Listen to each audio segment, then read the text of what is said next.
ओम श्री गणेशाय नमः।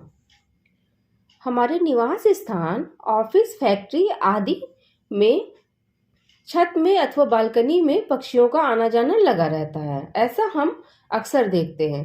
परंतु जब सब पक्षियों के साथ कबूतर अर्थात पीजन नजर आने लगे तो आपको विशेष ध्यान देने की आवश्यकता है।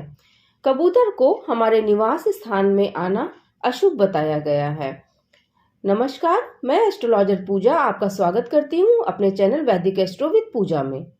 आज मैं शास्त्रों में कबूतर को लेकर क्या जानकारी दी गई है, क्या मत है, इस बारे में बताने के लिए उपस्थित हुई हूँ। आइए जानते हैं। सम्रांगण सूत्रधार में कहा गया है कि कबूतर का हमारे घर, ऑफिस अथवा फैक्ट्री अथवा कार्यस्थल में आना बेहद अशुभ माना गया है। यदि कबूतर हमारे घर, ऑफिस, कार्यस्थल कोई भी जगह प्रवेश कर जाए, यदि कार्यस्थल नया हो, पुराना हो अथवा उसका निर्माण कार्य भी चल रहा हो और कबूतर उसमें प्रवेश कर रहा है तो ये महादोष उपस्थित कर देता है और उस स्थान को अशुद्ध कर देता है। शास्त्रों में उस स्थान का शुद्धिकरण व शांति करवाना अति आवश्यक बताया गया है। यदि हमने इसे अनदेखा कर दिया तो बहुत सारी हानि हो सकती है। एक बात और भी आती है कि लोगों का मानना है कि काला कबूतर और भूरा टाइप का कबूतर जो दिखता है वो ही अशुभ होता है, सफेद कबूतर अशुभ नहीं होता है। ये मत पूर्णतः गलत है। शास्त्रों में समस्त रंग वाले कबूतरों को अशुभ बताया गया है। कहा जाता है कि कबूतर घर में अथवा प्रतिष्ठान में प्रवेश करे, इससे वो अपने साथ आपका दुर्भाग्य लाता है। ऐसा ऋग्वेद की ऋचा में मिलता है। इसके अलावा एक बात और सुनने को मिलती है कि कबूतर संदेश वाहक का कार्य करते हैं, अर्थात मैसेंजर होते हैं। इस मान्यता को लेकर अनेक गीत भी बन चुके हैं।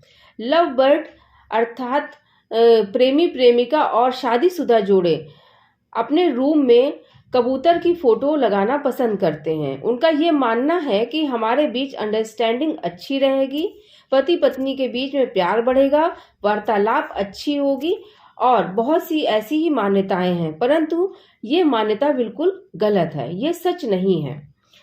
कबूतर संदेशवाहक तो जरूर होते हैं, परंतु किसके संदेशवाहक हैं ये कभी आपने सोचा है? शास्त्रों में कबूतर को मृत्यु का संदेशवाहक अर्थात यम का मैसेंजर कहा गया है।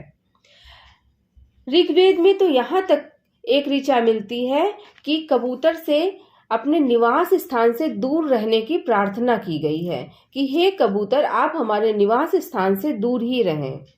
शास्त्रों में तो यहाँ तक उल्लेख मिलता है कि यदि आपने अपने निवास स्थान, वास्तु में अथवा फैक्ट्री अथवा दुकान में कबूतर ना आ पाए, इसके लिए कोई व्यवस्था कर रखी है, जाली वगैरह लगा रखा है और फिर भी कबूतर आ रहे हैं, तो आपको ये देखना चाहिए कि कबूतर किस दिशा से प्रवेश कर रहे हैं। उसी के अनुसार आप शास्त्रों में वर्णित उपाय, पूजा पाठ और ग्रह शांति करवा सकते हैं।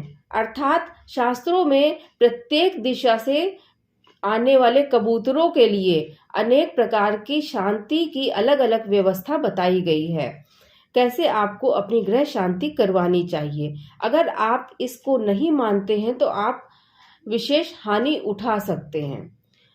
एक मत और भी है कि कबूतर की भीड़ जिसके घर में, ऑफिस में या प्रतिष्ठान में मिलती है, वहां लक्ष्मी नहीं टिकती है, अर्थात कमाई से ज्यादा व्यय होता है। अतः कबूतर और पक्षियों को दाना देना है तो अपने घर से दूर ही देना चाहिए। यदि छत पर पक्षियों को दाना दे रहे हैं तो छत की सफाई करनी चाहिए और विशेष ध्यान देना चाहिए कि कबूतर का आना तो नहीं हो रहा है और शास्त्रों के अनुसार जो भी उपाय बताए गए हैं उसे करना चाहिए। इसी प्रकार की जानकारी के साथ मैं पुनः उपस्थित होंगी आपके समक्ष। इन्हीं मंगल कामनाओं के साथ आपसे विदा लेती हूँ। नमस्कार।